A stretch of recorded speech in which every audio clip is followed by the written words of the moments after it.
jacked up review show. It's a jacked up review show. Jacked up review show. It's a jacked up review show.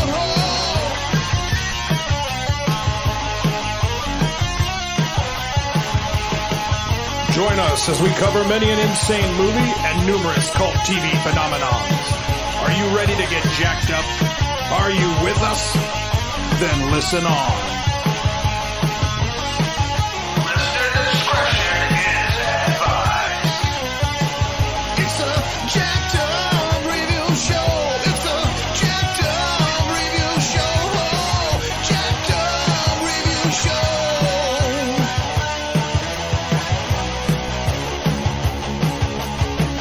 It's a jacked up review show. It's a jacked up review show.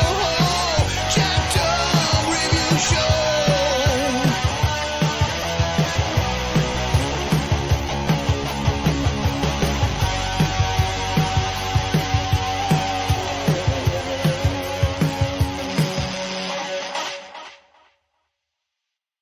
And welcome to the show. Another recording coming right at you. And it happens to be a person of interest chat. And we got film buff Glenn Wynn on the show. How are you, sir? I'm doing very well, thank you. How are you?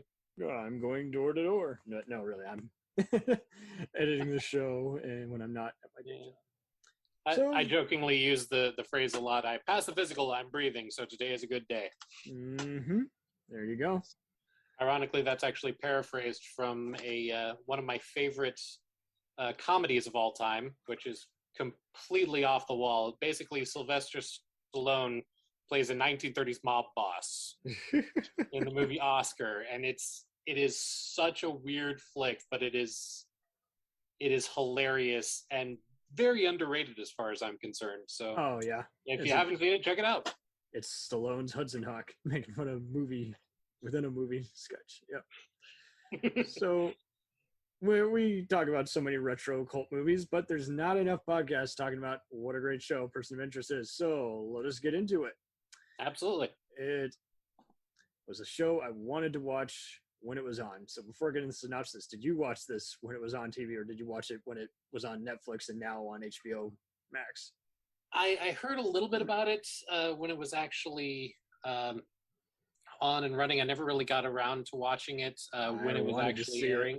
But it had such a rare, good rating. And oh, yeah. It sucked that some people just thought, oh, it's a cop show. It's like, no, it's more like The Equalizer with Minority Report technology, and it's got some 24 and I like to think of it as something along the lines of Burn Notice meets The Punisher. Oh, there you go. Yeah, I definitely considered Reese a Punisher. And yeah, Jonathan Nolan, there you go, co-writer for Chris, and he's bringing his own Inception at times it's more Batman than Batman at times. And yeah, and the thing that's actually interesting is I was making notes as I went over the my rewatch. I tried to watch as much of the show again just to refresh my memory. A lot of actors from Nolan work, as well as just anyone who's basically been on every other New York show, like, or even The Wire, for instance, is like, if you've been on Law and Order or Power, chances are you've been on this show. Well, that's fair.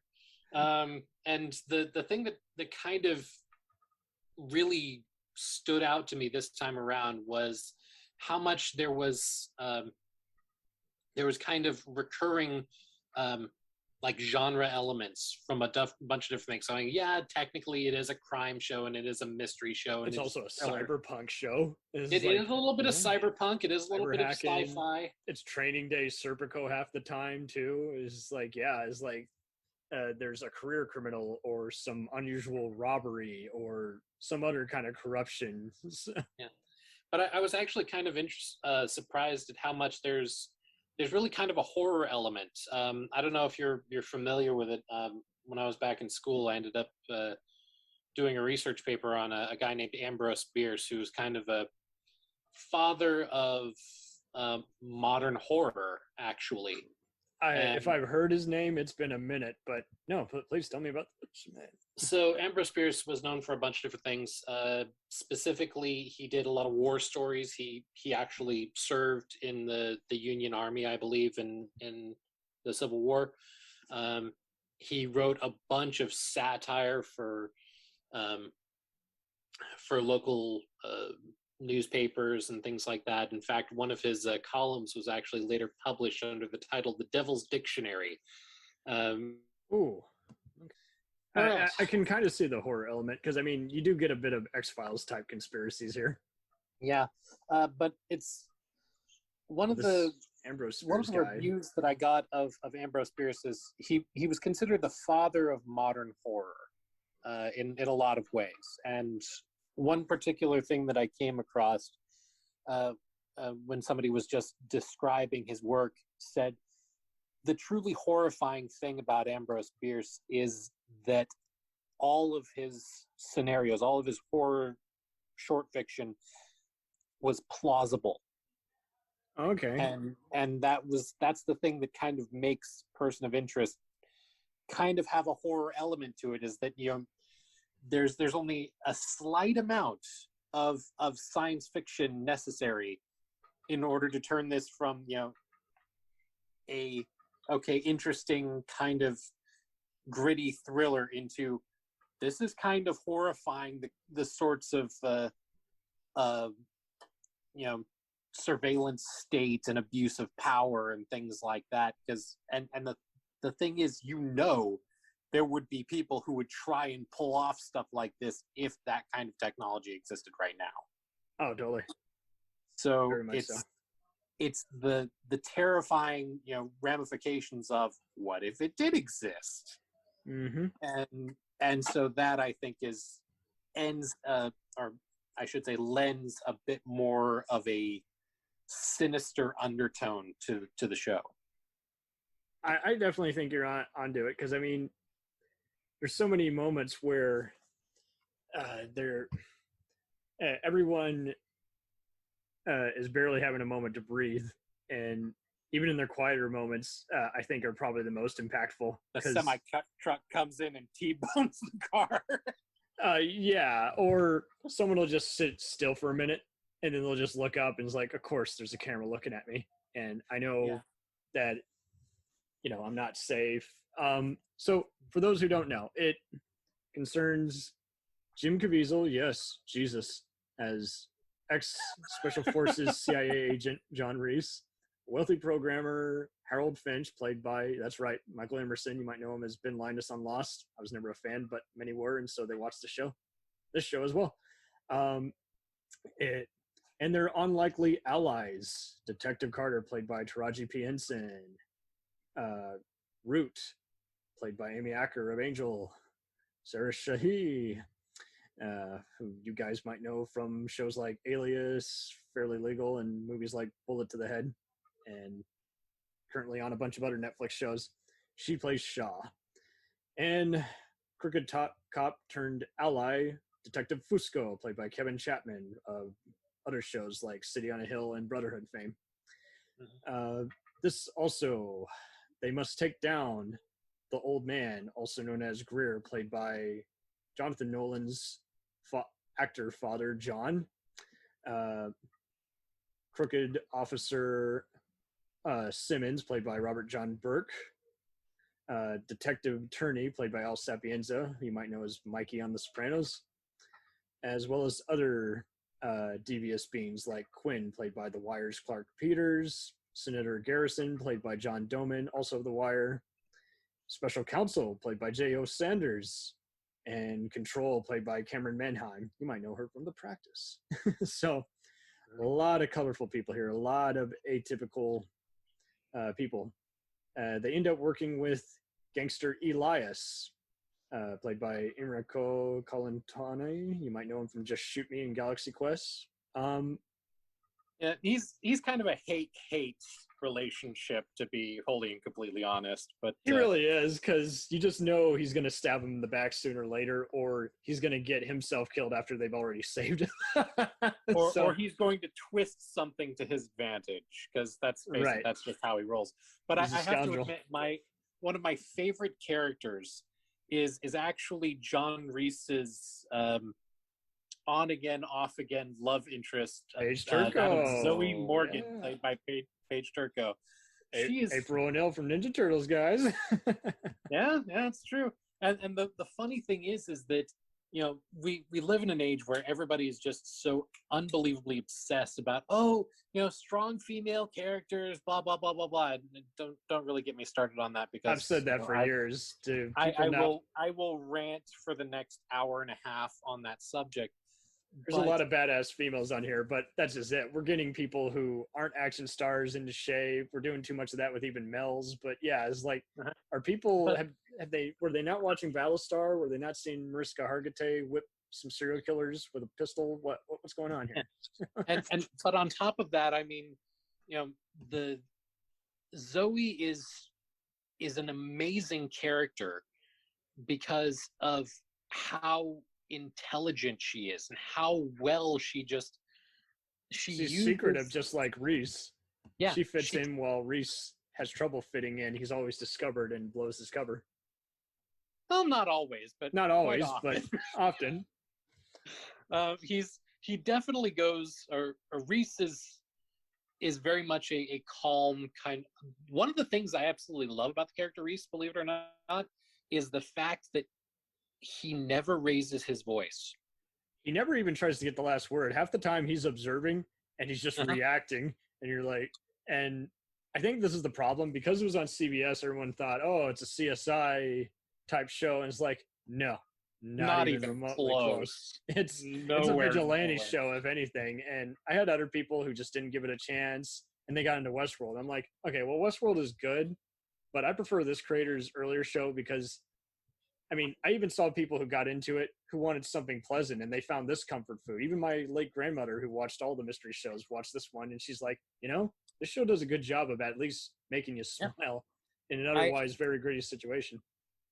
Yeah, it has a ton of really, really witty, downplayed kind of deadpan humor. Yeah, very dry, very gallows humor kinds of things. And you know, I was actually staying with my parents when I started getting into Person of Interest, and they my mom actually watched it, which was astounding to me, and she liked it quite a bit. It was a little bit of a harder sell for my dad, because my dad actually has a master's in computer science. So if you know about writing code and you know any of those elements, there's going to be parts like with the machine and how they describe the machine and things like that. Any kind of computer deviation, he's going to just be tuned out and say, I hate this, Hollywood. Actually, no, it was more of a, it had more to do with like, okay, you're telling me that a computer that used to take up like 5 football fields of servers has now been crunched down onto a laptop. No, that's not how it works. But that's very true. There's like at least 3 different episodes which take me out of it just because I don't already buy it. It's like, and there's other ones which they're fine. That just kind of adds to just kind of their fun homages. Like, no, there's not going to be a single flight in today's world that plays North by Northwest. There's too much plane carnage in that movie, but it works for the noir setting that they're setting it up. But yeah, there's other ones where it's like, even when they get too cute, they can still kind of back up what they're doing, how they're doing it. And if at times it's probably more Matrix than the Matrix, because at this point, you know, everyone was trying to do other formulas. And this one just was able to kind of just take so many different formulas and just say, hey, it's an action, crime, adventure fighting sci-fi show.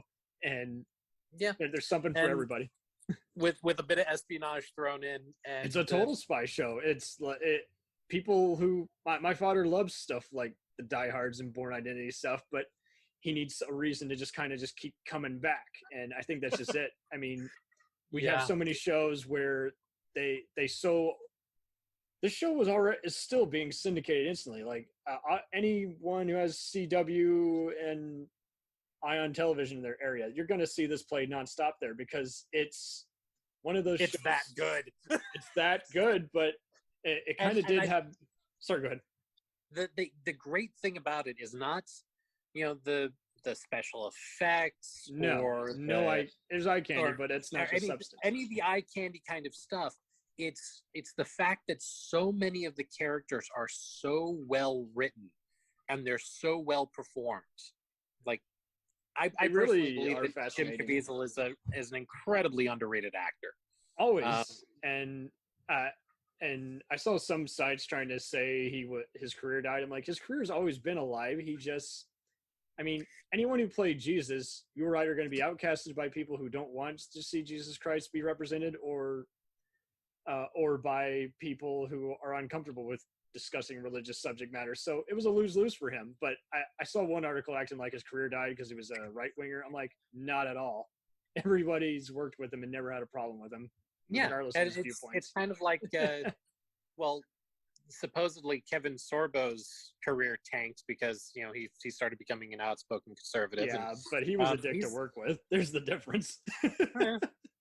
Well, I've seen very little on that. There have been quite a few people that said, "Oh no, we liked working with him," but on the other side, there's the thing that I think is really interesting is that Jim is one of those kinds of people where he's just a fundamentally good, decent person. I saw a documentary a while back where it basically somebody was doing an interview of him and found out that he's actually adopted several children with special needs who are basically like children who have serious like heart conditions and things like that would just be a really hard sell for somebody else. He does a lot of shows. I got the money.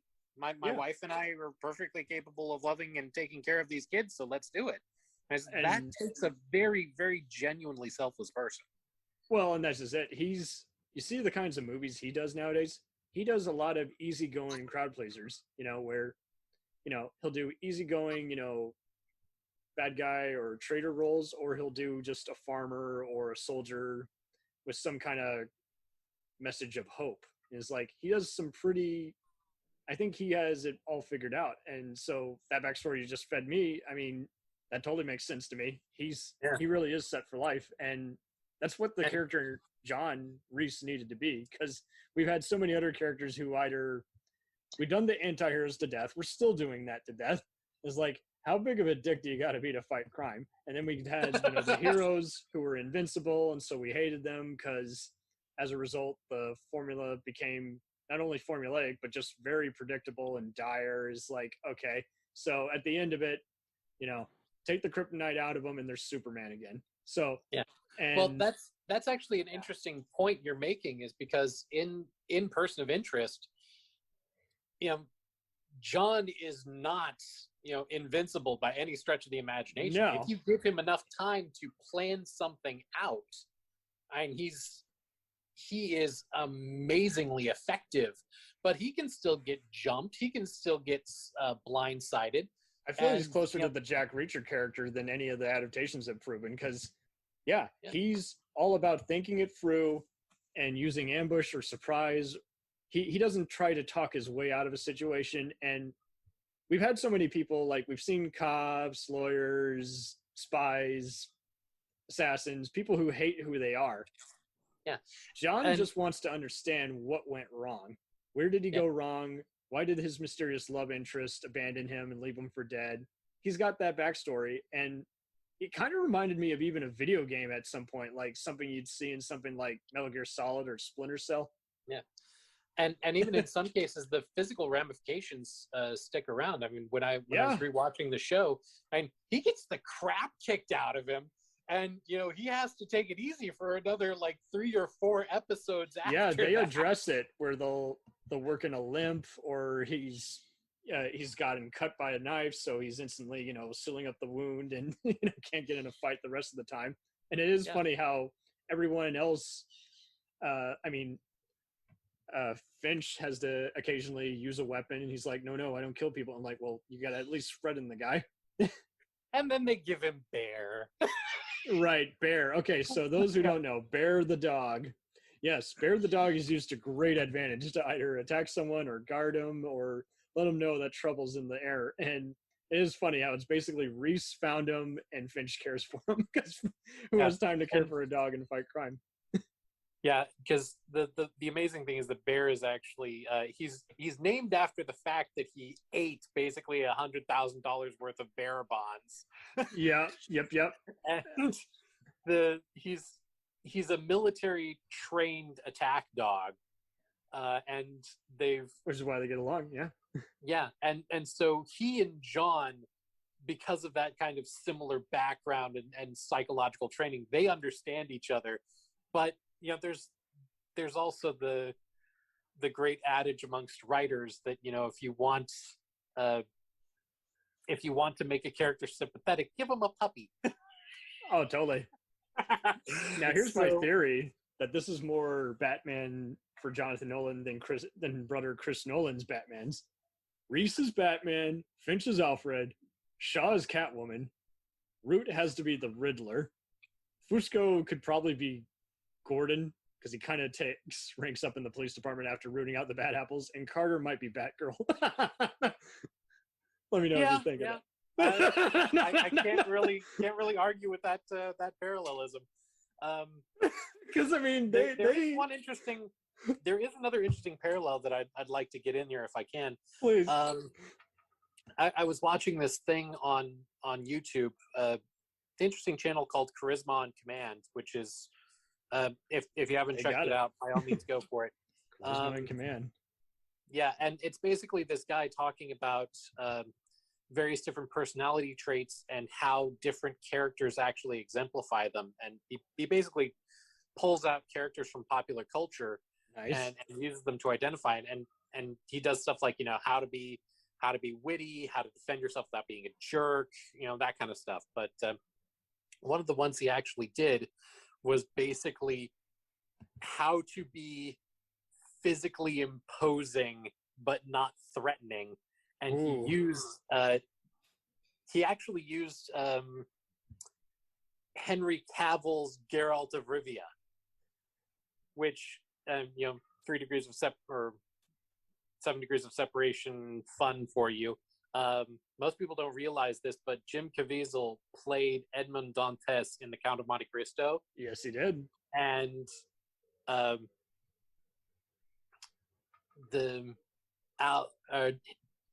Henry Cavill actually played Albert Mondego. He's in that movie as well. It is so trippy to go back now. You see him as just this absolutely before they were known. Beefy. Well, it's not so much that is that he's like this skinny little shrimp of a 16-year-old kid. It was like, what the heck? This guy ends up turning out to become a Superman. He literally becomes Superman, yeah. And the things that Charisma on Command actually talks about with Cavill's Geralt of Rivia equally apply to Caviezel's John Reese, in that he's never really rushed. No. He always, even when he is rushed, he doesn't raise his voice. Yeah. He doesn't speak a whole lot, but when he does, people pay attention. And we do too. We want to know what he'll say and they just know how to play to the camera without taking you out of the moment or just feeling like someone fudged a line or forced something. I saw that there was one writer who had worked on Star Trek, and I was like, yeah, this totally has the Star Trek effect of you want to follow everyone around in their own little maze. And the other thing that's kind of interesting is that the slow movements, like slow blinking and things like that. Totally. I actually watched an entire episode of A Person of Interest to try and see if Reese actually blinked on camera. I don't think he did. Very, very rare. He's do you think that's part of the character, or if that was just more of a conscious decision just by the filmmakers? I'm not entirely sure, and I don't feel comfortable weighing in one way or the other. Okay. But the thing that's actually interesting about that is in Charisma on Command, it talks about how those subconsciously we identify those particular kinds of traits as being the traits of a predator, of something that is stalking you, of something that is deciding whether or not it's going to eat you or just murder you offhandedly and play with the corpse. You blink, you die. Yeah, and he can move quickly when the situation requires it, but other than that, he is completely and utterly unflappable. And that's, I think it's a really, really brilliant element of acting on Jim's part, or characterization on the writer's part, or just visual storytelling on the director's part. But I don't know who to attribute it to, but whoever came up with it, bravo. I mean, just absolutely, absolutely wonderful. And while we're on the subject of visual storytelling, I think it's interesting to bring up another point, which is the first time I saw the pilot episode, Mm-hmm. when they had the transitions of the various different surveillance camera feeds and all these other things, and shifting between a bunch of these other stuff, you think, oh, that's an interesting way of cutting from scene to scene, and because you don't really see much like that. And then you realize that you're actually seeing things from the perspective of the machine. Yeah, and that's before they add the whole, video recording and everything. You really do get a carefully timed, very intricate stuff. Is like, okay, this was really planned. This, everyone's job was to just really just show you a viewpoint that only a computer can see, as opposed to human eye level. There's plenty of times where we're seeing even the laptop's point of view. and it's a fantastic way of putting in nonlinear storytelling and throwing in flashbacks and things like that, because you're in those scenes, you can kind of almost think of you're seeing things from the computer's perspective for a split second, and it's going back and reevaluating previous data. Oh, totally. I think this is why it's going to keep finding an audience, because this show, they even start off atypically, especially, every good show will eventually just focus on a character and just have an atypical opening, and that makes you want to watch more and more. It's like, wow, I've never seen it from this character's point of view. And they do that all throughout the series. It's like they'll revisit some of the bad guys and just give them an origin story, and you're like, wow, I mean, I didn't need it, but now that's even more surreal. Now I want to go back and maybe rewatch those episodes where they make that speech, and I didn't know entirely what that meant, at that time. Or in some cases, they give you just enough of a hint of something else that's transpiring. Oh yeah, foreshadowing. And not even foreshadowing, just little teases of the fact that this is not the only thing that's going on in the world. I'm thinking specifically of an episode. I don't remember what the plot line is or the primary plot line off the top of my head, but you have Carter, and you have Reese, and you have Finch, all working this case, and on the sidelines you have Fusco off on this other end, just working a case by himself, or working a number on his own. Totally.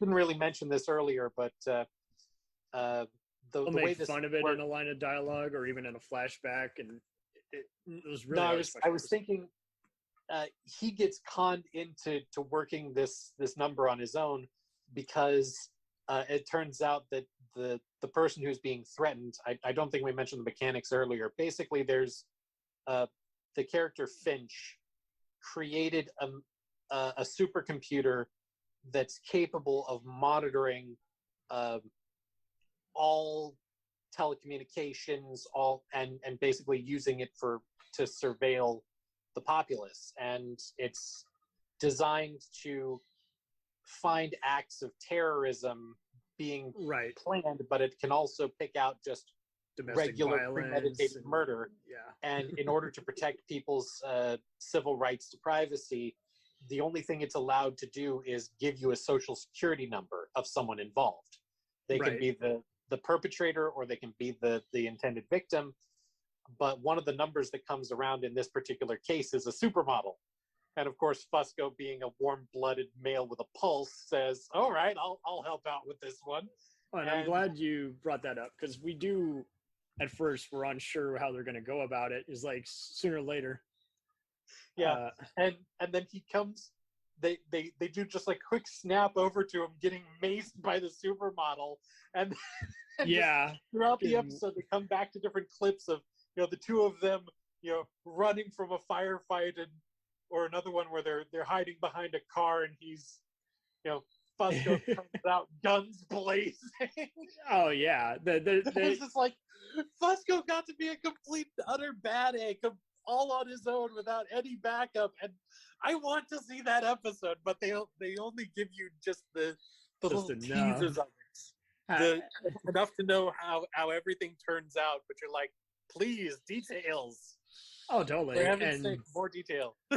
And even when some of the character introductions are even pretty off color, I mean, how Shaw basically, saw someone, bad guy in front of her get killed and she didn't feel anything. She's just like, hey, I'll take that peanut butter and jelly sandwich. And yeah, it is kind Shaw, of funny how it just all interconnects. Is like they all get along together. They don't think they do, but they all have the same mission: is let's get rid of all the dicks in the world. Let's get all rid of and we keep thinking, hey, someone sooner or later is going to abuse this technology. Is like, no, they know how to use it because everyone else who's tried to use it, they've fallen into their traps. They know that they'll use it for some other violation of Homeland Security. They'll know that they'll use it as some other way to just abuse their own corruption. So it's like, this can't fall into anyone's hands. They got to either shut it down and move to a different site, or they just got to destroy the machine for the better good. Yeah. And well, in the case of Shaw, I have a little bit of, I think she's an interesting character just by, well, she has a lot of very similar characteristics to John, but she also has kind of her own little element to it in that, she's... How about the way they all meet? First, she's like, who the hell are you guys? Assassination, and now I found out my bosses want to kill me and you save my life. Why do I trust you? This is weird. Get the hell away from me. Give me your car. Yeah. But I do take a little bit of exception simply because I have some background in neuroscience and psychology, and just giving a blanket term of, oh, she has an access to personality disorder. It's like, okay, number one, that covers a lot of ground.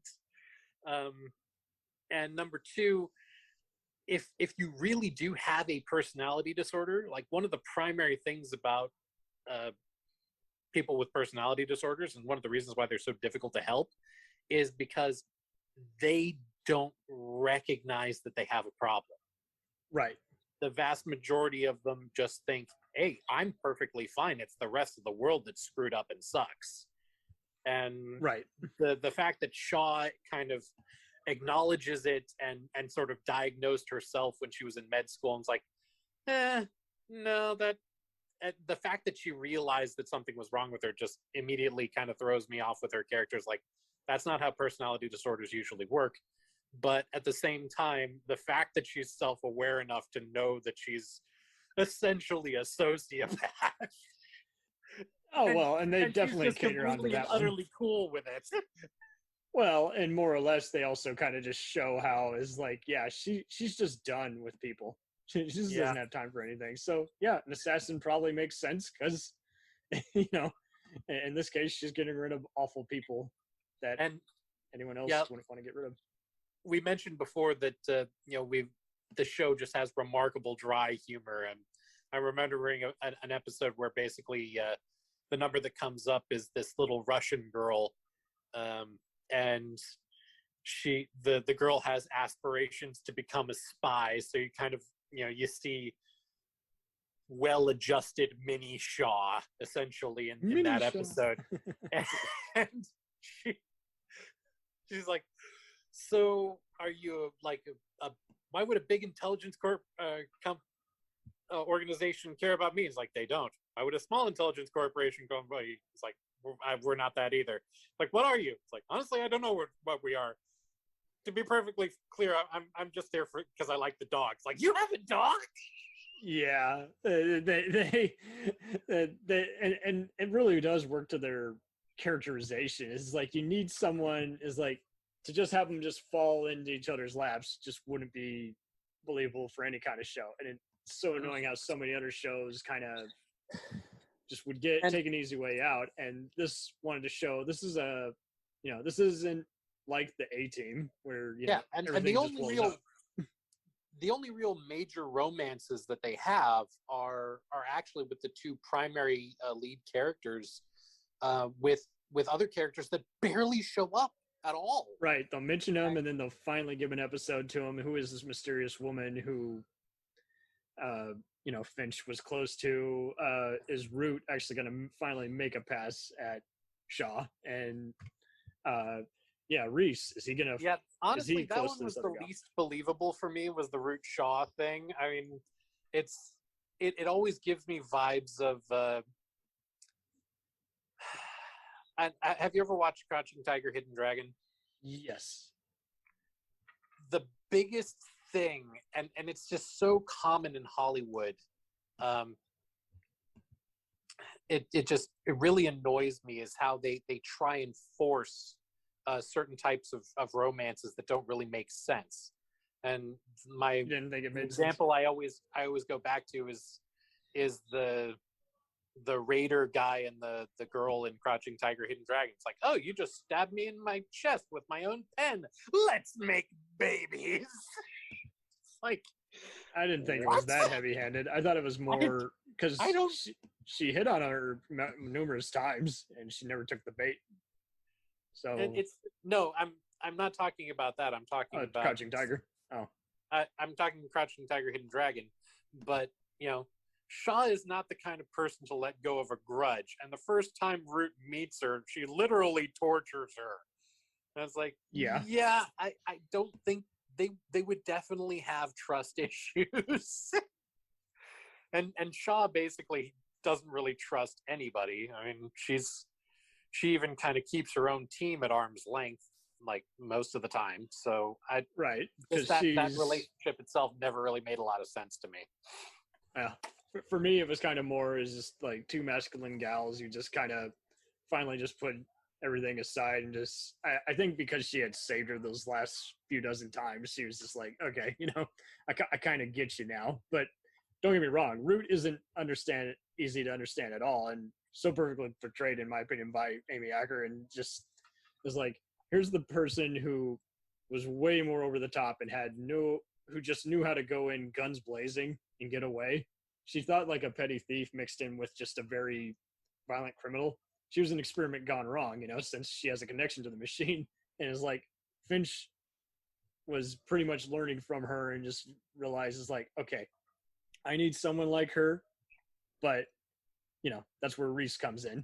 Reese is a soldier. He knows how to take down anyone, whether it's, a bunch of gamblers who got mobster connections or other career criminals and fancy thieves. So, if we're going to take down anyone, whether it's a group of crooked cops or gangsters or any other kind of organized evil, is like, we got to actually think this out. We can't. Or we can just send in Root and she'll be a distraction. And meanwhile, Reese goes in and kidnaps whoever, crooked ambassador, guy in witness protection who's got a connection to, who's become the POI of the week. Yeah, trusting Root is very much like the nuclear option in this show. Because you have no idea whether or not it's going to She's the Leroy Jenkins of the team. Until they actually get where you start to realize that Root has a very different connection with the machine. And totally. The thing that's interesting is that the machine tends to categorize people. And it's not really surprising because that's what it's supposed to do. And there's a fun little bit of Easter egg that you can tell if you look you like found him or where you see in like the different transitions or in the surveillance video stuff, you'll see a little box around a person's head or face. And if the box is highlighted yellow, those are usually people that the computer considers assets or allies, or basically, the pieces on the chessboard, the things I didn't think about that. I always thought of the green or the red. Yeah. So to be manipulated. There you go. The ones in red are usually considered hostile or a threat. The ones that are more than patsies. Yeah. And the thing that's interesting is that if you look at it, there are places where, Root is being interrogated by Control. And when you look at the image, it's really creepy because you realize Root is highlighted in yellow, but so is Control. Yeah. And you're like, okay, this is, and it's also kind of an interesting thing because Control is kind of the arm of the machine to handle, the big terrorist kinds of threats. Yeah. Whereas John and Finch are kind of its own self-contained group that they manage to, or that the computer uses, or the machine uses to deal with the irrelevant list, because it's actually grown beyond what it was originally intended to do. But Root is kind of in a category all her own, in that she is the asset that the machine uses for her self-preservation, or for the computer's self-preservation. They definitely did a lot of that, especially towards the end, because it's like they're showing which character, especially when they get close to the machine and people are trying to use the machine against them, is like it's a perfect showcase of showing how the technology can again be abused just to take down one's enemy, just to how eventually it's going to have to get dissolved. This is where the show will end. And I do think it was cool how Jonathan Nolan did say, is like, we had a 5-year run in mind. And so when we were told the show was ending, it wasn't a surprise. We already had it all mapped out. So it was like, well, good on you. So you went the Babylon 5 route. Is like, this is a 5-year journey. The best shows, honestly, are ones that know where they're going from beginning to end. Right. And Person of Interest definitely has that going for it. One of the few other shows I've ever seen that actually managed to map things out so that they knew exactly where they were going and exactly how much time they had to tell their story was, believe it or not, Avatar: The Last Airbender. That's a good point, because, I mean, there were many cartoons that are very underrated in that, because they got a short runtime, you got to be doing a bunch of outlining, because no fair having one episode where nothing really happened, just. Yeah. And I mean, in three seasons, it's an incredibly tight story. There's almost nothing in there that's really superfluous. I think there's maybe like 2 episodes that don't really work, but the rest of it is so great and so well knit, and in a world where it's all building up to this particular showdown that they take 4 episodes to do. But unlike other shows like Dragon Ball Z, where it just feels like so much bloat, it's so paced and it's so packed and it's so intense that it kind of makes you feel like, okay, this is truly epic.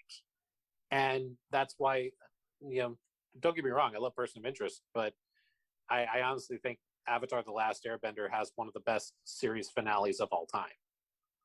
Well, fair enough, because I mean, there's a lot of shows that just so often people watch them so many times they would forget how they would end, and it's like, well, some of these is like they would just end. It's like there was no other real resolution of like, this is the final chapter. And and without putting in too many spoilers, I'll try and describe it as obtusely as I can. One of the characters earlier in the show basically says, or makes a deal with the machine. Yeah. And says, no matter what, this person is going to live. This person deserves to live. And without him, I'm nothing. Yeah. Yeah. And then it comes back around in the finale, which makes it so poignant and really is a wonderful close to the character arc of both of these people. In that, I remember when I watched it the first time, I was like, oh yeah, he did make that deal with the machine. They did come to that kind of an agreement, and it really was kind of this bittersweet conclusion to a wonderful arc of a person who has just been lost and self-destructive and Finds himself. finally found peace and purpose and meaning, which is just wonderful character development. Oh, totally. And it wasn't an easy way out either. We didn't even think that would happen. We just thought he was just going to keep being dry and being an unhappy millionaire. And the show never takes any easy way out. Like, no one ever solves everything completely. There will be times when they'll say, it's like this. There's some situations which they have to literally jump ship and abandon, saying, he's like, we got the best strategy, we got the best computer on the planet, and yet we're just outnumbered. We are to fix this problem. We are so outgunned. There's no way we can come out of this. So, we just have to, or we'll be villainized we just have to by the authorities. Run. Yeah, and we just can't risk anything else. And like going back to your earlier point, I mean, pretty much you can just tell that every episode just knew when, what characters were going to come back maybe a few episodes later. It's like, remember that one guy? Yeah, that one guy John beat up, or that one guy who Finch pretended to be, or the one bodyguard who Shaw got in a headlock, and it's like, that person's now on their team, or they got to protect this time around. Let the comedy begin. And it just really played so naturally, because like so many other shows, love them or hate them, suffer from, again, just not knowing what to do with the rest of the cast, and then finding out the hard way they can't carry the show. And it's like, all these characters could carry the show easily because absolutely premise. I mean, if you wanted to just be a straight up spy thriller, and you would cut out everybody but Reese and Shaw. If you wanted hacking, you just have a Finch. techno hacker kind of thing. Yeah. You'd end up with Root and Finch. If you wanted a political intrigue thing, you'd scrap them all and go with Zoe. Oh, you could go with Zoe, yeah. And if you want cop thriller, then you're going to get Fisco and Carter. Yeah, absolutely. And the thing I think is kind of funny is that in some cases you have certain characters who are very, very grounded. Like you have Carter. She has a boy. She has her son. She has a husband or a divorced husband has some real issues with PTSD, and she has another cop hitting on her who's involved in a conspiracy that she finds out about later. And so you have people like that who are grounded, and people like Fusco, who also has a kid, has a regular kind of life and regular interactions with people. And then you have a particular episode where John and Zoe have to go undercover in suburbia. Oh yeah, that was a great episode. They're sitting in the house, and they're like, And they really did a good job at not over-explaining those episodes. Like, we could get an idea that there was another conversation that happened off screen, and this person just trusted them. The funny part is that they're both like completely clueless. They're like, what do normal people do? We don't know. We're not sure. And to implement is like, people don't take for granted how easy. I mean, this does a good job of talking about society without just going on just a random conspiracy theory rant. They really do organize it so well, just saying, hey, this is what one person is used to is another person's just, foreign object. Is like, I don't know what to do with this. Yeah, out in like person. for example, the main characters usually operate out of a closed down library, and Yeah. you know, And then later a subway, and it's like, and Reese is cleaning a sniper rifle on the table, and yeah. of course Finch, who's a little more pacifist than that, is like, I'd really prefer you not do that here. Reese, just in his usual calm, quiet, unflappable way, says, well, if I do it in the park, people stare. Yeah. It is like to them that, they wish this was some other lawless country that they could help out, but it's like, yeah, here you're in the United States, everybody's got an eye on you, everybody Well, wants you to conform. that's one of the other things, is it's a really interesting point for the character of Reese. In one of the episodes, he said, I went all over the world looking for bad guys. Turns out there are plenty of you right here at home. Yeah.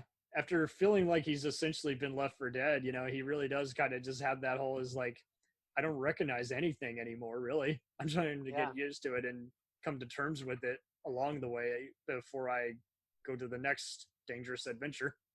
Yeah. And the thing is, he does a lot of introspection about, there's and some of the it's really, really clever writing, in that he kind of tries to express his issues with, whether or not he's a good person. Yeah, he and Finch have a mind or whether game. or not he even has a soul anymore. When he sits down and he has conversations with these bad guys, and at one point, there's this guy who's basically a serial rapist, and he sits down and he prevents somebody else from murdering this guy, even though he really deserves it. And he does do a good job at that, and just showcasing is like, I really is like, am I even better just because I didn't rape versus violence, and it's like I've never raped anybody, but I've killed a lot of people. I've killed a bunch of people, and just because it was ordered doesn't make it better. It's a good predicament, but they'll do all that, and Finch will even trick him into certain missions that he otherwise wouldn't do, and he'll give him shit about it over the headset. Oh, you knew I would not have done that had you told me this otherwise. I have to admit, one of my favorite episodes, which isn't really like huge spoilers into like the overarching plot of the story, but in one particular episode, it's so hilarious. I just want to compare these two groups. You have a husband and wife who both hire out hit squads on each other. It's a great one. Yeah. And then they end up getting locked in a closet, and actually sitting down and having a serious conversation for the first time in years. And you can tell, it's like, oh my gosh, what happened to us? Why did we drift so far apart? Why did we resort to trying killing each other? And so it took them ordering hit squads on each other to realize that they were actually still in love, and they just needed to talk it out. This show is just proof that you don't need multiple gunshot wounds and cursing to make a show good. And it's like, I had to tell people to even try and get into this. I'm like, oh, you like these kinds of shows, you really like this, and you're like, nah, it's playing it safe. And it's like, I'm telling you, it doesn't matter what kind of show you like, whether it's Sopranos or The Wire or even Law & Order, you're gonna like this show because it's just like so just like deep, and it's not because of, again, some weird conspiracy or anything. It's because again, it's just looking at these societies and how they all interconnect and doing a good job of laying the ground without making you say that's just too out there. Yeah, and to compare that, the scenario I gave earlier with another episode, they have another one where basically this husband, he fakes his own death and frames his wife for it, and so she tries to hunt him down, and so the two of them are about to like waste each other, and Reese he's on the one hand, you've got a guy who's basically up neck deep with organized crime, and it's just a horrific and nasty stuff. Really But nasty, the yeah. wife, but the wife isn't much better because she, in order to track down her husband, she ends up framing, just some random guy who happened to be in a particular place by stashing, a kilo's worth of coke. Yeah, yeah. His locker. It's like these are not good people. And Oh, totally. And so when the two of them are basically about to go at each other's throats, John's in the room and he says, my job is to keep bad things from happening. And he sees the two of them pointing guns at each other. And he says, I don't think a bad thing is about to happen here. And he just turns and walks away. It's like, you just give up hope. You just say, nope, my work here is done. The subtext is being, I try to keep bad things from happening to good people most of the time. And sometimes they do. Sometimes they end up saving. A lot of times they end up saving good people. Sometimes they fail to protect those people. Sometimes they end up saving people they thought were good when they're really, really not. And there's always like any good show, there's always it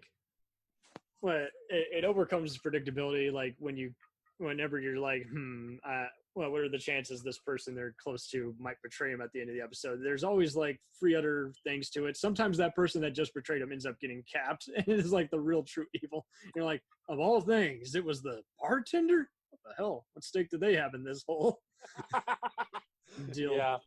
But it kind of reminds me even of The Closer at times. It's like people think, oh, it's a crime mystery show. It's like there's a lot of funny stuff on that to where it could easily be a comedy show. But it's like, more often than not, there'll be 3 suspects. It's not going to be half the time you'll find out is like, yeah, it's got to be one of these 2 people. Or who knows? Maybe they're all connected in some fashion. But they do a good job of keeping you in suspense before you get to the end of the tunnel. Yeah, and in some cases, they'll actually pull out the rug from under you and say, oh, this person looks like they're the perpetrator for like the vast majority of the show, and then it turns out they're the victim, or in some cases they'll go back and forth. Right. Because they're really not sure. They're the equivalent of a freedom fighter. They literally sit the person down and they say, we don't know if you're the person who did it, or the person who's planning on doing something violent, or if you're the person that violence is about to be done upon. So, and since the person is a lawyer, they say, defend your position. Defend your position. Is back off or get backed in. And some of the final moments are definitely some of the best times when the tables have turned and one of the opposing villains or freedom fighters or terrorist groups goes up against one of the other crime or senator, crooked senator funded units, and it's like they will always sit down and talk, even when the bad cops are killing each other. There are some just great moments before just the inevitable when they get thrown to the bottom of the ocean or killed, and it doesn't ever feel like they're just knocking off the billionth crime thriller. They're really going even a deeper dive. It's like, this is their moment to shine and not only give a great acting performance, but also just show how the character is like, all the stuff you thought they did, they really did for this other reason. But like you say, there's another catch to it. It's like, all this time, victim or victim turned bad guy, or bad guy who thinks they're the hero. Yeah.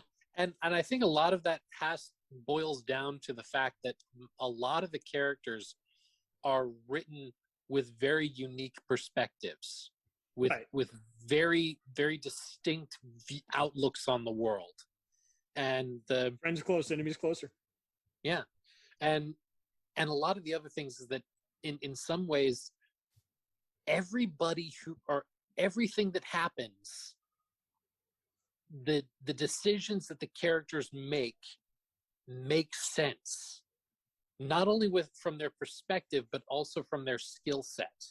Yeah, the writers are never too clever on that aspect. Instantly is like, this is how they run things, and you're never even really surprised, because humankind is not perfect. To act like it's perfect is already a falsehood. So it's always very fun how half the time they'll find a suspect, and half the time it's just someone who's just not doing their job the right way, but who took the bait from the person who is the main culprit of that week. And it is really funny. It's like, man, scapegoats and fool's gold we found here.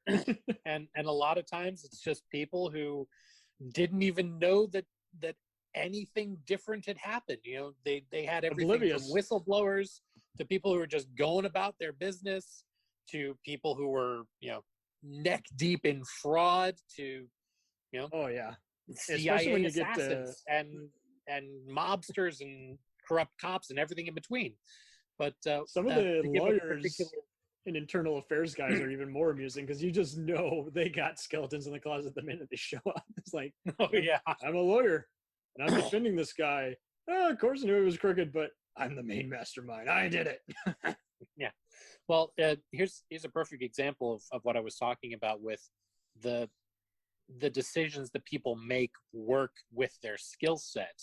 I was thinking specifically in one of the episodes, they have this mobster insists on playing Russian roulette with the people that he's caught, and one of the people that he caught is basically a card sharp, a gambler who can manipulate cards and do a bunch, basically like up close magic sleight of hand kind of stuff.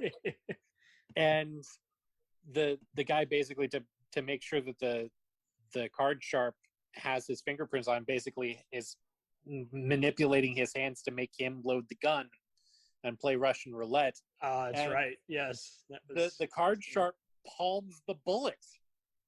And so he's pointing around and clicking the gun at people, and the gun's not even loaded. It's like, Jesus. Yeah, they do some great just kind of just second guessing, and that was what was so cool too, because it was just like, yeah, they already kind of consider themselves magicians going against all these other invisible disruptors of society. It's like, yeah, to go against all these other guys who their job is to rip people off or be a street magician. Even just the musical based episodes are very surreal, because like music is calming, especially to Finch, who lives in front of a computer all day, and to see how they discover themselves through just these arts that they've forgotten how much they liked. Even Shaw's like one of the few things she likes that's left in life, other than being used, is money and definitely music. Yeah. And the thing that's interesting about that you mentioned music, I was just thinking back to like the main theme of the show. It's just a five chord progression, ba ba ba ba ba, repeated. I love it. Yes. And the thing is, I know a little bit about music theory, not a ton, but with that specific chord progression, the fact that it keeps going down and just repeats this downward trend is kind of subconsciously foreboding. It's like, oh my goodness, this is getting deeper, this is getting darker, the plot thickens, kind of stuff. The plot thickens, yep. So the composer for this show was none other, not cinematographer, composer, was none other than Raymond DiGiovanni. Those of you might know him from Game of Thrones and Iron Man. I know him from doing mainly the theme to other shows like Prison Break, which same kind of deal. Unlikely allies on the run, and 5 seasons. But yeah, he also scores Westworld and Tom Clancy's Jack Ryan. I think, like you say, just the music does a good job of just showing how based on what the viewer's attention is focused on at that moment, makes the most impactful. And it really does play with the various nerves of the human brain. And it's a very surreal show. It really is. And I know Abrams did the theme, but I mean, That's probably the limited contribution. He just helped get the show on the air and pitch it in. And as you and I have discussed before we chatted, it's like we've been very underwhelmed by him mistaking homages for actual character development. And well, the Abrams starts off with a kind of a trend that I've noticed, and that is the it's just the formulaic plot, and adhering to a plot formula isn't necessarily a bad thing. You can do something derivative as long as you make an interesting twist on it. Like, there have been how many iterations of Cinderella? One that I've heard of. I haven't actually read it, but it's a YA novel that's actually cyberpunk, and Cinderella is a cyborg with a cybernetic foot. Right. And so that's just setting it up that that when she leaves whatever constitutes the ball in this movie, that her foot's gonna fall off. Oh, there you go. So it's an interesting variant. Yeah. But the thing is, in J.J. Abrams' case, is that he's very good at posing interesting questions. The whole mystery box formula that we've heard about. The problem is you can make the mystery box work, but in order to make it work, you have to be smart enough to come up with something that makes sense, but that most of the audience isn't going to be able to predict. Exactly, and too many. And if too many people predict it, then it completely falls flat. Or and if they predict it, or if they just don't feel like it resonates, like it doesn't tie in with anything else that was set before, it feels like they made it up on the spot, then you've lost any kind of trust. And so many people, like, I've seen stuff like this play out before, and they go back to it, and people may say, "Oh, we didn't know how it was going to end. We didn't know about anything like that." Perfect example of the formulaic stuff. How I Met Your Mother. I knew in the pilot episode that Ted was going to get together with Robin at the very end. They may have an on again, off again thing, but I was like, yeah, he's totally going to end up with Robin.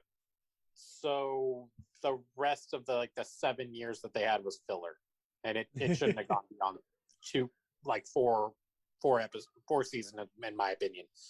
But and then they just, in order to make that happen, they basically had to character assassinate everybody in the last 2 episodes, which is horrifically bad. But it is.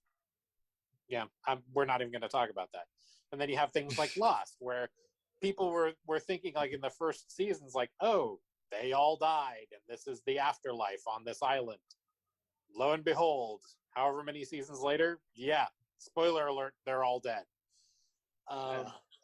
And I remember David Fury, who had written for that, as well as shows like Buffy and 24, says, like, he was instructed multiple times to just have there be an unrelated incident, and they would decide after the fact, if they would even explain what that even meant afterwards. And more often than not, it was like, yeah, there's no explanation. There's polar bears on this island. There's a assassin who won't be seen ever again, who just ripped off and killed someone this week. Bye-bye. And it's just like... Yeah, that's not tight writing. That is... No, that's the equivalent of throwing a dartboard at the plot and seeing what's... even more so. The board and seeing what sticks. In this case, more shows seem to just want to just, like, not only just cover the entire dartboard, but then just demolish it. And it's like, so what happens now? Does that dartboard even get replaced, or do you just abandon that whole storyline now? And it's like, nothing's sticking, so let's just jump ship. And it's just like, no, that's not an option. That's very underwhelming if the first season doesn't mean anything. Yeah, and honestly, I think a lot of that has to do with so many people being into, like, postmodernism and, we have to deconstruct everything. No, you don't. There's a reason why the hero's journey has existed for thousands of years. It freaking works. It's works. Like a hijack straight into your brain to get audiences interested. And we can we can put up with whatever, you know. There's always going to be something that doesn't add up, or there was a plot hole, and it's like, yeah, that they were trying to weigh the options, but people don't seem to get that. It's like, you didn't have that option back then. You didn't have social media chiming in at the bottom of the screen half the time during a premiere of a show. It's like, you only heard after the fact, oh, you fucked up. It was like at a convention. It's like, well, that's, people had it more rough. Yeah, I honestly, this is my perspective on it. I know that that any show that's going to be made, any movie that's going to be made, I am not the sole audience member for it. So there are certain things that I will let slide. I'm like, yeah, that's not how I would have done it. It doesn't make a lot of sense, but you know, I recognize I'm not the only person. But as long as it's internally consistent and it's well written and the characters make sense, I'll go along with it. Totally. And it's kind of like, you know, one of the biggest arguments that people keep making, which annoys the hell out of me, is that, oh, you can't criticize it because all art is subjective. It's like, no, it's not. I hate that too. Here's what I would say is that there are certain laws to storytelling, especially screenwriting laws, where like, none of those laws are sacrosanct. But if you break too many of them, and if you break them in stupid ways or for stupid reasons, your audience falls out. Well, exactly. Let's look at a heist movie. There's a bunch of heists in these. How many of them would you even say are rendered false? It's like, most of the time they do a pretty good job of laying it out and you connect the dots. And it's like, but then again, not everything can be Greatest Train Robbery, Heat, or even Ocean's 11. It's like, most movies are going to be just very over the top and play to the camera and all that other sort of stuff. And I mean, like, Now You See Me, you either like or hate those kinds of movies, but those movies pretty much set up that they're going to be very implausible, but also, but they kind of knew how to break the main number one trick of just, you know, we're going to show you everything regardless of whether you buy into this or not. But there are other heist movies that have totally just gone downhill because nothing rung true, or everything just got given away. So you didn't know where to go anywhere. So it's like, yeah, so this still ends in the same damn shootout that I've seen 1,000 times. What else is new? Yeah, pretty much. It's, but yeah, the thing is, like I was saying, there are rules to storytelling. None of them are sacrosanct, but you can break some of the rules. If you break too many, then you lose all continuity, you lose all interest. Your audience is like, what the heck is going on? I don't understand it. Which rules, or depending on which rules you break, that is the part where subjectiveness comes in. It's like, oh, this part I don't have a problem with, but this is really a deal breaker for me. And you know, you can play around with that a lot, but if you're internally consistent. But if you're not internally consistent, then it's just stupid.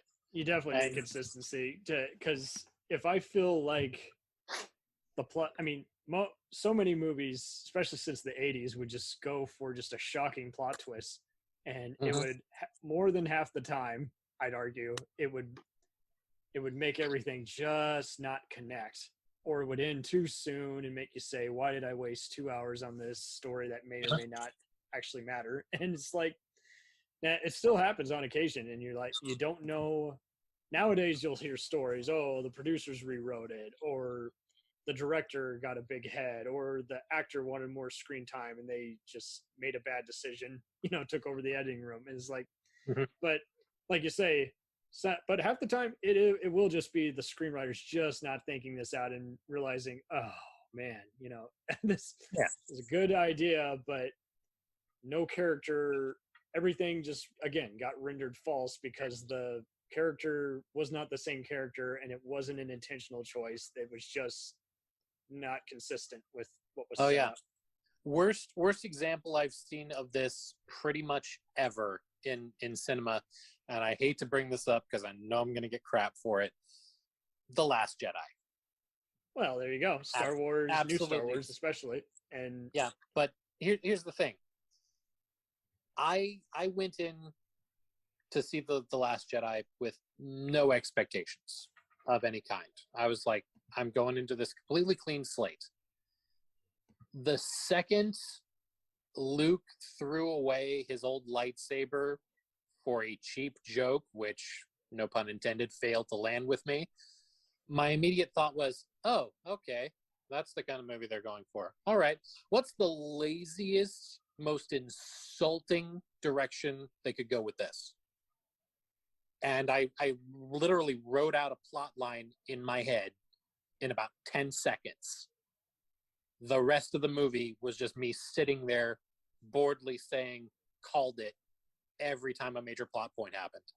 well, it doesn't help that so many people like to just let Star Wars get away with stuff because they're like, oh, it's a serial. I'm like, well, no, here's the thing. Serials don't really typically play by every kind of plot point, so we have the right to say, hell, let's see, this doesn't work as a regular script. I've gotten into arguments on freaking Fast and Furious of all things. And it's like, okay, so you guys have a problem with all this other mindless stuff that you would see in, say, Transformers or Expendables, and you give Fast and Furious a pass? What the fuck? Yeah. It's the biggest offender. But yeah, then it just comes down to what do you enjoy and all that. And I'm like, well, here's the thing. My problem with any kind of movie is just tone. Like Expendables, I knew that was just going to be ego stroking. All these has-been 80s and 90s action stars getting together, so I didn't care. But it's like, when Fast and Furious is like 1 minute, sad. Next minute, unrealistic. Next minute, oh, we're trying to be realistic. I'm like, so which is it? Next minute, family. Like, yeah, family. It's an acid trip. Don't worry about it. It's car porn. Yeah, it perfect. A good example of the kind of stuff that's kind of a deal breaker for me. I used to listen to a podcast with four writers. Several of them are New York Times bestsellers. Just really, really talented people. Save the cat. Yeah, it's called the Writing Excuses, actually. Oh, there you go. And the in one of the episodes, one of the more prevalent and prolific of the authors brought in his editor, a guy named Moshe Frederick Tor, and he said something that all just changed the way I looked at plot lining. And he said one of the worst offenders I've ever seen to where I know something is just going to be a horrible story is something I like to call idiot plotting. That is, you have two people who have every reason to just sit down and have an open, honest conversation with each other and never do throughout the first and second act, because if they do, the plot doesn't happen. There is no character journey. It's the same thing, and I think that's just it. They will cut out so much character development, and don't get me wrong, this show avoids any of that. But like you say, the best fillers are the ones where just each character clicks, and so often, I mean, and how much better, for example, in The Last Jedi, if Holdo, instead of just telling Poe to stay in his lane and know his place, had said, "Look, you just blew up a bunch or a dreadnought, so I'm pretty sure I can trust you." I think the reason why we're constantly being tracked by these ships is because we have a spy on board. Find the spy who keeps giving away our location. Then you have a cat and mouse spy thriller on a ship. And that would have been a cool direction to go, rather than just say, oh, I have a plan, but I'm not going to tell you. Mainly making me think that really she didn't have a plan, and that, no, bullshit. But let's face it, this is the kind of stuff you get when the wannabe auteur director decides to go with their first draft. I feel like is what happens half the time, and other times it's like the script could have worked. It's just they miscast it because they wanted to get more investors, and the two leads aren't clicking, and so then half the time they will just cut out a scene. I'm like, no, that might be excessive to today's audience, but I need that scene to see why so and so wants to work with the thief or with the cop or love interest number 1 through 5. It's like there's always that's a beautiful thing in Person of Interest, is that all of the characters are they go through a development, and all of them are kind of fundamentally broken in one way or another. And you have Reese trying to figure out if he's a good person. You have Finch with survivor's guilt. And you have Root and Shaw, who are basically both sociopaths. You have Fusco trying to redeem himself. Right. You have Carter struggling with what is doing the right thing. But they always end up doing things that are consistent. I mean, you expect Reese to be cold and calculating. You expect Finch to be paranoid and withhold information. You expect Carter to basically try and stick as close to the straight and narrow as she possibly can. And you expect Fusco to complain about things when he gets shot at. Oh, totally. And yeah, I mean, that's just it. Half the time we will watch a movie that is like nothing adds up because they just broke just the simplest rule, and they didn't try to just kind of scoot back or justify why they broke that rule. More than half the time, people break rules just because it's cool. Here on this show, characters are breaking rules, but they're gonna do that, and then they're gonna back it up. They'll even give time to explain another explanation, and it's even more surreal because you're like, wow. It's not the equivalent of pulling a rabbit out of a hat, and then it's like sometimes they'll just pull a rabbit out of a hat and then they'll explain what the hat even consisted of that made it even more surreal. And it's like, yeah, that's great. Yeah, there's a particular author. I don't know the name of him, so please don't quote me on who. It did come from Writing Excuses, so if you want to try and find out where it is in that, I can tell you. And that is, the best plot twists are ones that are surprising yet inevitable. So it's when you first see it, it blows your mind. And you think, oh my gosh, this is so incredibly cool. But if you go back and on subsequent watching, you realize there's a bunch of little tiny things, little Easter eggs that were hidden here and there, to where you realize that's the foreshadowing that they put in like throwaway lines here and there, or just little tiny bits that you never even considered. And yet, once you look at it in hindsight, you realize that that's the only real way it could have played out. I hate to go back to Star Wars again, but here's an example of it being done well, and here's an example of it being done really, really poorly. Luke, or no, I am your father. So you're like, incredibly shocking. You just figured out that your dad is Space Mengele when you thought he was dead. That is horrific. But when you go back and you see other scenes, you realize that this is a guy who will force choke somebody for sassing him. And yet, when it comes down to a private conversation with just him and the Emperor there, he's the one who's trying to defend Luke. He's just saying, oh, he's just a boy. Why don't you just leave him alone? Obi-Wan can't help him anymore. Oh, why don't we turn him instead of killing him? The only person in the entire show or in the entire movie you've ever seen that Vader goes to bat for is Luke. Right. Because he Luke obsesses over him. We don't know if he wants to kill him or capture him or what.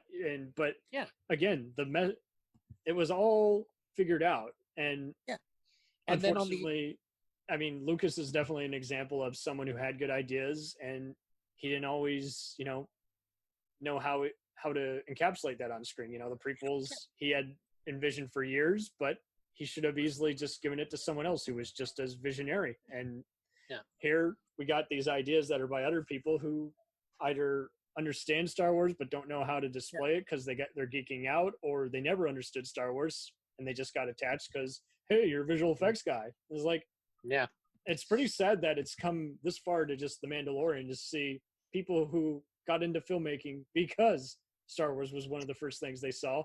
And they've done such a good job with this because they're indie filmmakers. They plan everything out, the shots, the music cues the backstory, and Yeah. is like, why did it take that long to give someone a chance at that? Is like, why does, and unfortunately, until investors stop ruling Hollywood, they just seem to think, butts in seats will occur just because of flashiness. Is like, most of us, whoever's doing trailers now, we've missed out on so many movies because we just were like, oh, well, I didn't see that movie because the trailer was just so god awful. But it was a good movie when I found out years later, certain films. It was like, well, I honestly, I didn't want to see Alita.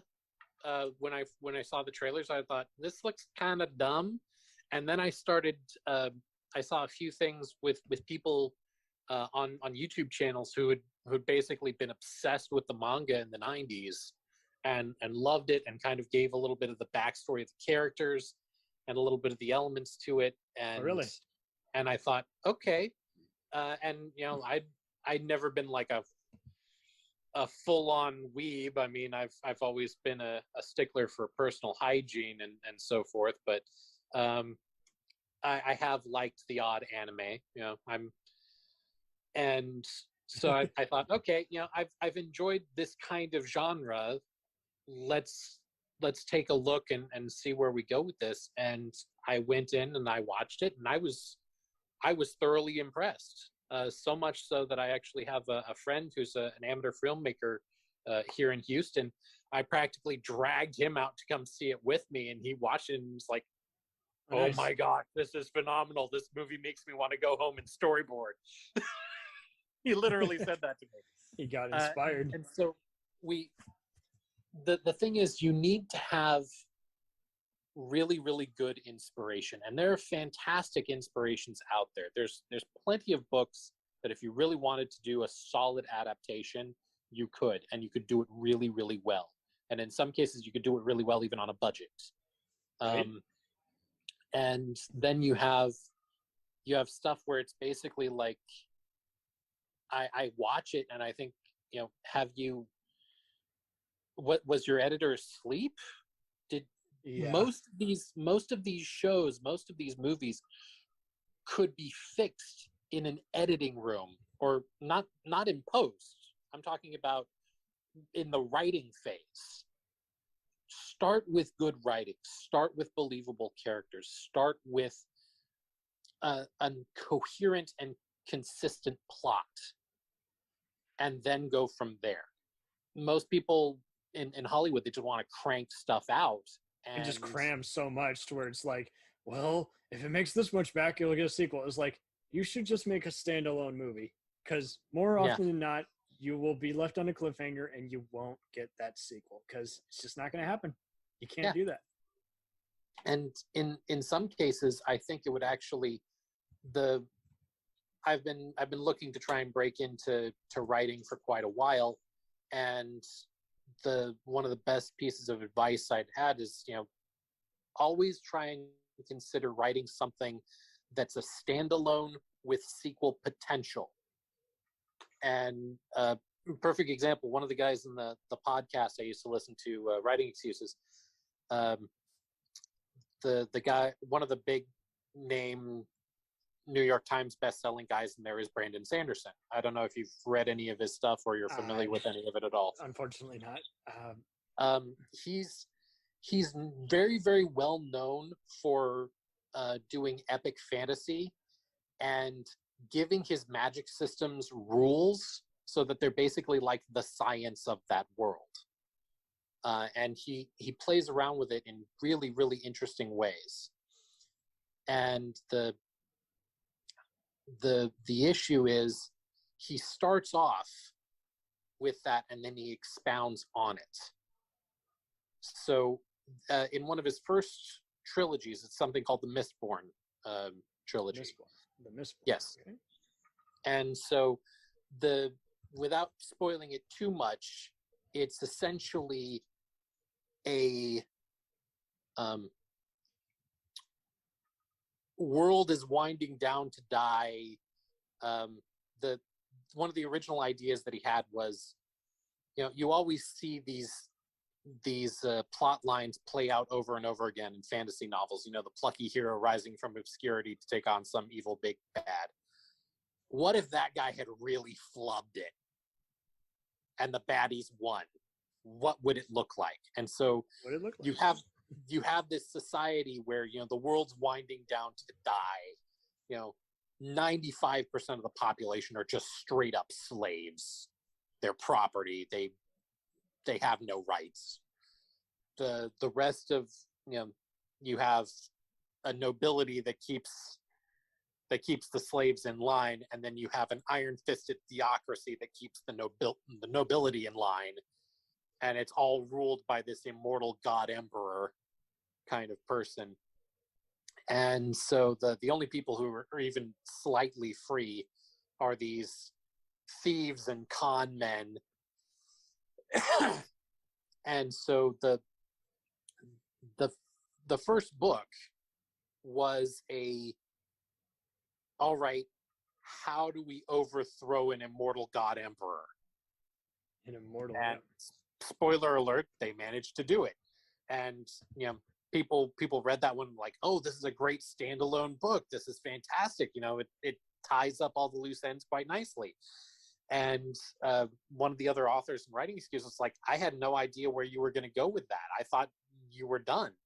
And then you came up with a second book, or you said a second book was coming out. I was like, what are you going to do? You know, the big bad's dead. And the entire second book is, all right, we've had the same monarch for over 1,000 years, or for nearly 1,000 years. We now have a huge power vacuum. Power vacuum. What the freak is going to happen with that power vacuum? So the second is less of a heist novel and more of a kind of, it's a political thriller in a lot of ways. Okay. And then, and you think, oh, you know, you're gonna get back to good, but in the end of the last one, this is one of the few places where he actually left you somewhere to go. You find out that, oh, yeah, we accidentally unleashed a Pandora's box. well, not so much a Pandora's box. It was more of an imprisoned god that was promised that he'd be allowed to destroy the world. Oh, wonderful. So Before you can say Neil Gaiman, there you go. it's just kind of it's essentially, okay, we saved the world, or we took out the big bad. Now we have to deal with the power vacuum. Holy crap, we accidentally unleashed Cthulhu and we're doomed the world. Oops. So, and it just kind of naturally escalates. And that's what you need. So, everything needs so to feel like it matters. Yeah. Not just endless, you know, gunfights and chases. And that's just what most movies like to do. They just think, oh, our audience is ADD. They can't keep up. And it's like, no, what you're doing is just causing more confusion. Because, and growing up, I had to observe all the movies half the time and say, I take out that gunfight or that car chase, nothing changes. So that's just content. That's not story progression. And half the time it feels like it's just so poorly paced. I mean, in some cases a good pacing is somewhere in between, you know, Dragon Ball Z, where they take 5 episodes to power up, or they just stress out about things. Yeah. Or that's the low end. The high end is like basically Rise of Skywalker, never get a chance to stop and think. We have to go. Otherwise, the audience will actually have a chance to reflect on how incredibly horrific this plotline is. And so you end up coming off as basically a hamster on crack. Oh, pretty much. And anytime I see any new filmmaker, I'm just always wondering, it's like, okay, so did they go to Jerry Bruckheimer school where everything is sexy and fancy and technically shouldn't work, but you can't take your eyes off it? Is it U of Ball school where everything looks like an amateur student film, you know, bad music, out of place, you know, hack filmmaker who doesn't know what he's doing? Or is it Denis Villeneuve where he's been studying all the European greats and he's thinking all this very through and through, and he has to make you feel like just wiped out after each single movie? So it's like, yeah, there's so many people to be inspired by, and so many other people is like, I hope they teach this person in film school because Yeah. I honestly, I don't know who actually did it. Let me see if I can look this up here. Just a quick second. And actually, you also have the Christopher Nolan, or at least most of Christopher Nolan's work, where it has something very interesting and very intelligent to say, an out of body experience. Yeah. and kind of it takes multiple viewings for you to just sit back and realize, oh, okay, there's different elements here, there's different nuances here, and you have to peel it. And and sometimes he does that very, very well. In other cases, he just kind of goes back to the well. I mean, He's just got to worry about his Foley. yeah, compare The Dark Knight to The Dark Knight Rises, for example. Ooh, yeah. And I know others who live and die by that. I'm like, no, you're not understanding this. Even when I was watching it, there's something that was very rendered false by the previous developed movie, and others act like it's just a villain. I'm like, no. See, there were parts of The Dark Knight that are totally unrealistic, but you're swept into that world that they've created, that Chicago-looking city. And so that's just it. That's the power of cinema. When you're watching a movie, and regardless of whether or not it's exaggerated or not, if it feels like it's some kind of universe that's being created on screen, you go with it. If you feel like it's just lesser or once brilliant moments from other movies edited together not so seamlessly, that's when you just cop out and say, sorry guys, I am not feeling the so-called magic touch. Yeah. I mean, I'm not going to try and say, oh, I know how to do this better than Christopher Nolan, or I hate that too. When I feel film snobs will say, "You try making a movie." I'm like, I don't have to make a movie. I've worked in a bunch of amateur movies and independent films, and been an extra on professional shows. There's so many different aspects to it, and more often than not, it just comes down to who had a plan and who just made shit up as they went along. Yeah, and in my case, I've studied storytelling for 10 years, and it's really great. I've been trying to piece together, okay, what makes a good, compelling story, and why. And it's actually kind of interesting. You were talking about different directors and their specific styles, and you were talking about how they've done all these other things, and it made me think of one of the movies that I'd mentioned a little earlier, which was the Sylvester Stallone movie, where he plays a mob boss. And I was like, oh, Oscar, who actually did that? And I looked it up, and it was actually John Landis, the same guy who'd done the Blues Brothers and National Lampoon. And I was like, holy cow, that makes so much more sense, because I'd never really paid much attention to the director. I just loved the movie, and you can see a kind of a similar style. And half the time when we look at a sequel or whatever of some franchise, we're like, oh, someone will be so fast to say they're not the right touch. I'm like, well, you're reacting to how it came out. It makes sense why they hire certain people, but yes, then we get caught up in the movie and we're like, oh God, that was great. Or, oh no, that was so much wrong sauce. That was, the opposite of left field. That was bad. And that's the great thing. I mean, like, going back to Oscar, the movie was made in 1991. I mean, this is after Stallone had done most of the Rocky movies, most of the Rambo movies, all these other things, and here he is doing a comedy of playing a mob boss. And one of my favorite lines in the whole thing is just this piece of visual comedy where he keeps disarming his staff because they keep pulling guns on people, and so he takes the gun away from one of his guys, Connie, and then he yells because he's surprised by something. He gets some particularly bad news, and Connie comes in with another gun. And so he said, I thought I took that away from you. Oh, it's my spare for emergencies. Give it to me. And Perfect. he takes it away, and he just stops and he says, everything. And it's nothing but time. Over the next, I think, like 2.5 minutes, Connie is just continuously bringing out weapons. And it just gets to the point where it's over the top and comical. I mean, he starts off with like knives, brass knuckles, knives with brass knuckles attached, a billy club. To one point, he literally opens up his jacket and takes out a mooring star that he had pinned under his armpit. All like, these comedies do have a lot sets of down great like gags. a stick of dynamite and or like a time bomb or a timer strapped to like a cluster of dynamite, and Stallone just looks at him and says, "Is that it?" And he just sighs and he pulls up his pant leg and there's a Derringer in his sock. Oh, jeez. And here's what ties it all together. Like this whole thing of just, oh my gosh, all of these weapons. Stallone pulls the gun out of his sock and says, "It's like disarming Germany." Oh, wow.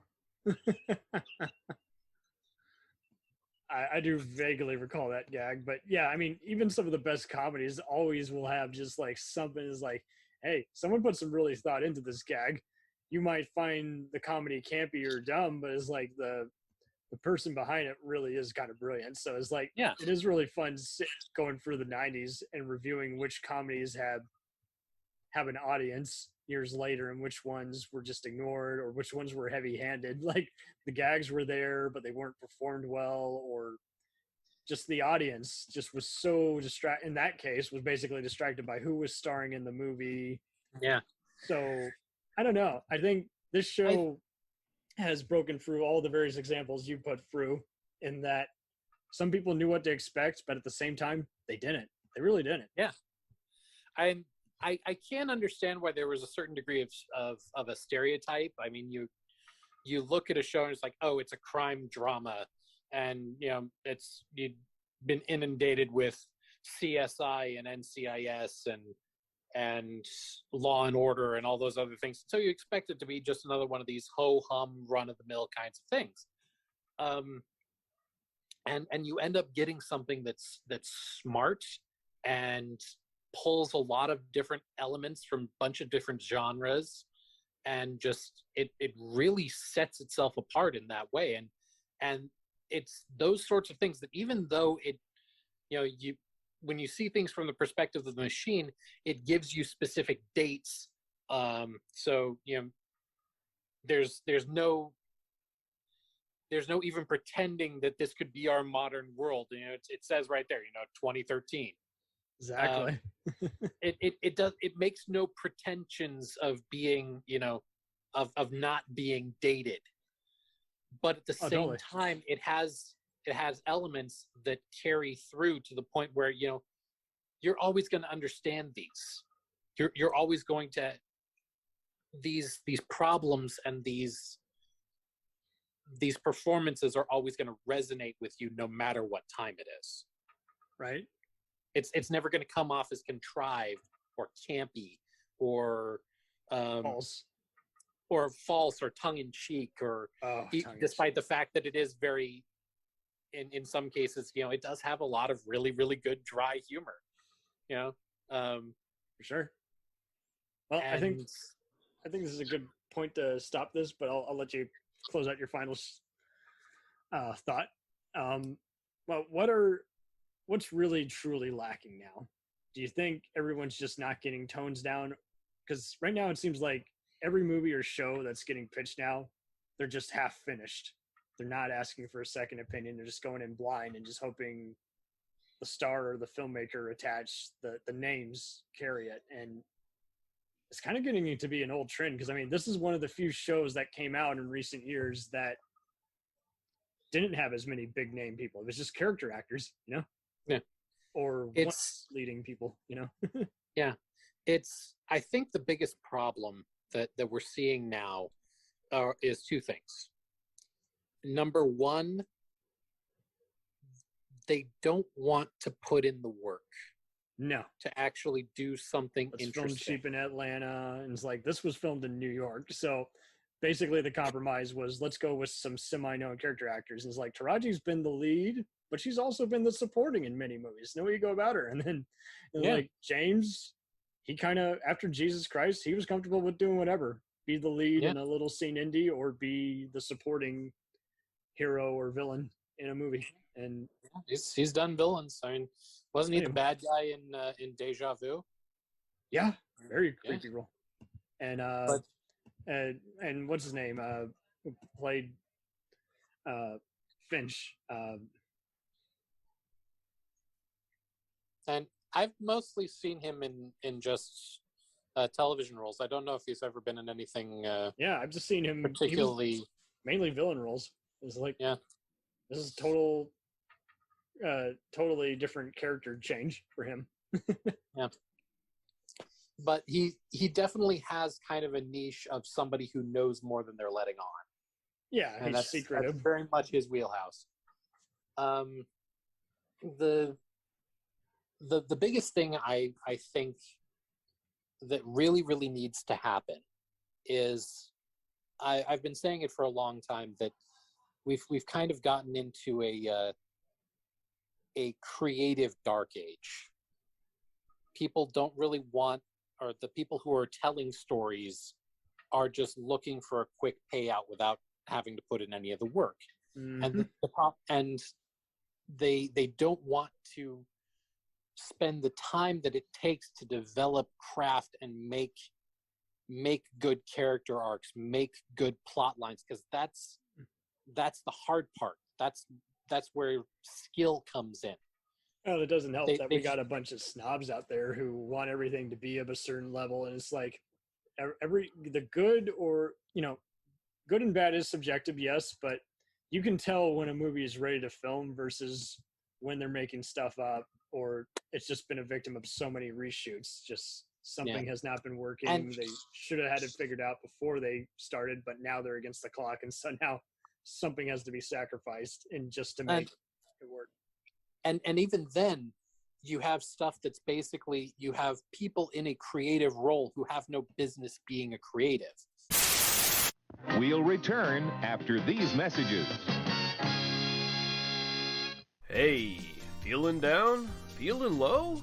Not enough podcasts about movies in your life? Why not try... They must be destroyed on sight! The new Podcast Cure-All, sure to get you right with the world and on a path to better living. We have exploitation, we have Italian horror, we have zombies, we have slashers, we have crime films, we have spaghetti westerns, we even have sci-fi and sex comedies. So take a dose of... They must be destroyed on sight! As needed, and let the hosts, Lee Russell, Daniel Harper, Paul Romali, and the odd guest host cure what ails you. Warning, may cause atrophy, African consumption, black fever, bone shave, chin cough, colic, cramp colic, dropsy of the brain, elephantitis, grocer's itch, jaundice, mania, miasma, mortification, palsy, Pott's disease, rheumatism, scurvy, St. Anthony's fire, summer complaint, and worm fit in some people. Consult a physician before listening.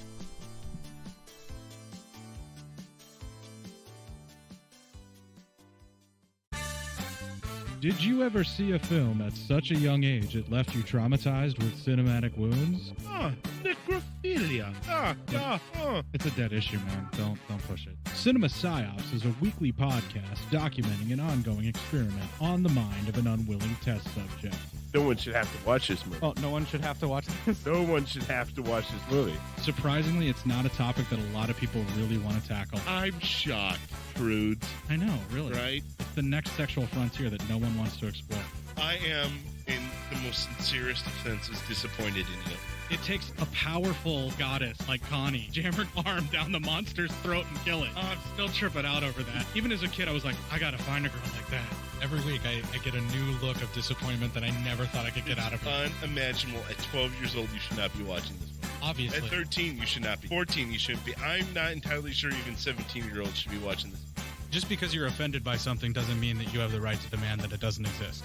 Watching this film again, I had all of this like little nerd glee with everything that kept little popping history up. doll popping up absolutely. at you. So I totally loved this film. Hey, I know why you couldn't see that. It's because your brain's warped from watching this shit at 12 years old. Yeah, this is a rough movie. I told you ahead of time when we were getting ready to do it that it was How going to be could a you rough watch one. this shit at 12? Because physical wounds heal, cinematic ones don't. Listen to Cinema Psyops. Hey everybody, I'm Corey. And I'm Zach, and we're the hosts of Podcasting After Dark, a cast dedicated to late-night horror and sci-fi of the 80s and 90s, often found on HBO and Cinemax. You know, the movies your parents didn't want you watching as a kid. You can find us every other week on Apple Podcasts, Spotify, Podbean, and Stitcher. This is what you want. This is what you get. It's time, let's check our queue, baby. Pair it with a couple brews, baby. We love good movies. We love the bad ones too. So we watch them all and pass their lessons on to you. Oh yeah.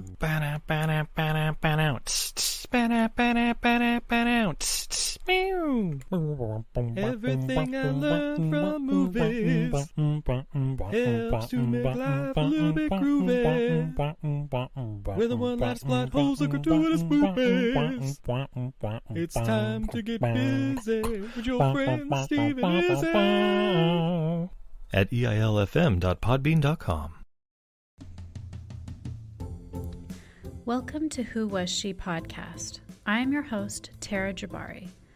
After a decade working in documentaries, marketing, and all things digital media, I found that podcasting is a strong medium to share stories. After years of producing for others, I decided to start my own biographical podcast. Who Was She will focus on the life of a woman throughout Baha'i history. The first season is about Lydia Zamenhof. Lydia's story explores the subjects of the power of language and faith. Her father invented the universal language Esperanto, and she came from a Jewish family and became a Baha'i. She grew up during World War I and was killed during World War II in a concentration camp, despite heroic efforts to save her life. How can one person's life intersect with so many others, connect across borders, and inspire a biography which inspired this podcast? Over the next few weeks, I will share her story with you and the lives that were most affected by her and those who affected her life as well. They include her father, Ludwig Zamenhof, her spiritual mother, American journalist Martha Root, and the Baha'i German soldier Fritz Mako, who worked for the resistance undercover while having to serve the Nazi Party. I want to thank the author Wendy Heller and George Ronald Publishing for their blessing to let me use Heller's biography, Lydia, The Life of Lydia Zamenhof, Daughter of Esperanto, as a main and instrumental resource for this podcast. So please subscribe and learn about this amazing woman who traveled through 3 continents in an effort to bring unity through the power of language. You can also find more information on our Instagram, Facebook, and Pinterest at Who Was She Podcast. Music was composed and performed by Sam Red. I am your host, Tara Jabari. Join us next time as we begin our journey about Lydia Zamenhof.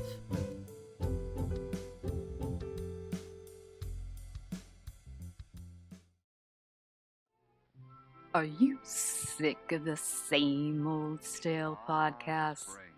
Well, then join Vanessa and Darren as they dissect movies of all kinds. The 2 lifelong cinema lovers bring their favorites, curiosities, and first-time watches to the operating table and inject them with a healthy dose of snark.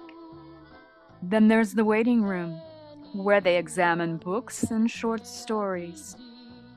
So just look for them on Apple Podcasts and where fine podcasts are available. They're part of the Legion Podcast Network. Follow them on Twitter at VDClinicPod. Join them on Facebook at facebook.com/groups/VDClinicPod. Or email them at vdclinicpod@gmail.com. They're ready to cure what ails you. And still, they just might be a little contagious. Hi there.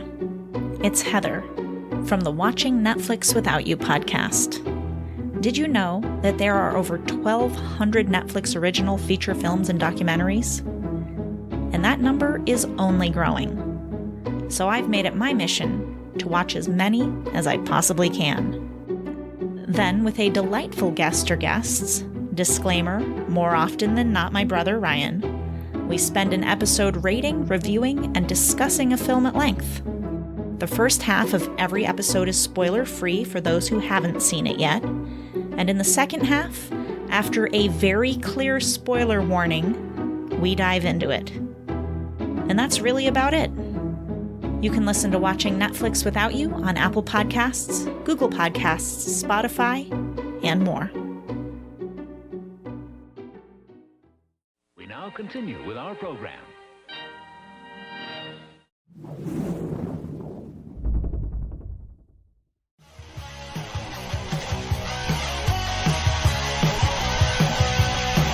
Follow us on the web on Facebook, Twitter, and Instagram. The podcast is available on Podbean, Spotify, iHeartRadio, Anchor, Apple, and anywhere else podcasts are available. Feel free to review our show and leave comments on any of those sites. Thanks a million for listening. It's a jacked up